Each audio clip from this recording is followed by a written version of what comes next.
Dober dan, gospa učiteljica. Vas lahko malo zmotim? Maj, kar naprej, samo učne liste urejam. Toliko papirja se nabere. Sem za zbiralno akcijo papirja prispevala prek 10 kg starih učnih listov, ki jih ne potrebujem več. Maj, usedi se, če želiš.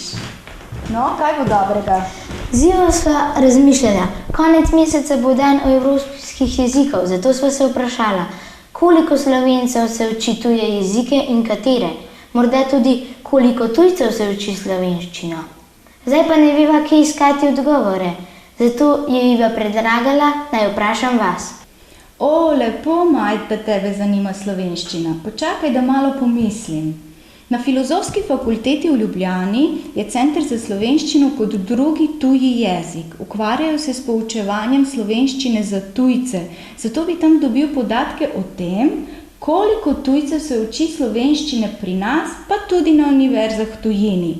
Tudi na SAZU-ju bi kaj vedeli o tem. Morda bi raje prej vedel, koliko Slovencev se uči tuje jezike. Si poskusil na svetovnem spletu? Mogoče bi bilo dovolj, če v brskalniku tipkaš katere od ključnih besed, na primer Slovenci in tuji jeziki. Potem pa potrebuješ samo še malo potrpljenja, da prebrskaš rezultate. Verjetno imate prav.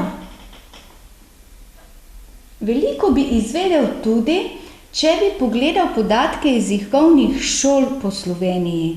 Nekatere od njih ponujajo pravo eksotiko jezikov.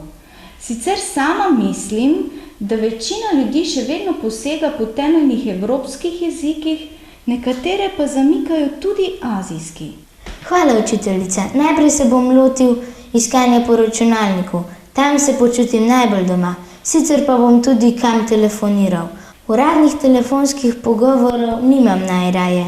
Zato bom, Ivo bom prosil. Ona se bolj znajde pri teh stvarih. Tudi mene bodo zanimali rezultati, Maj. Uspešno delo vama želim. Hvala, učiteljica, in nasvidenje.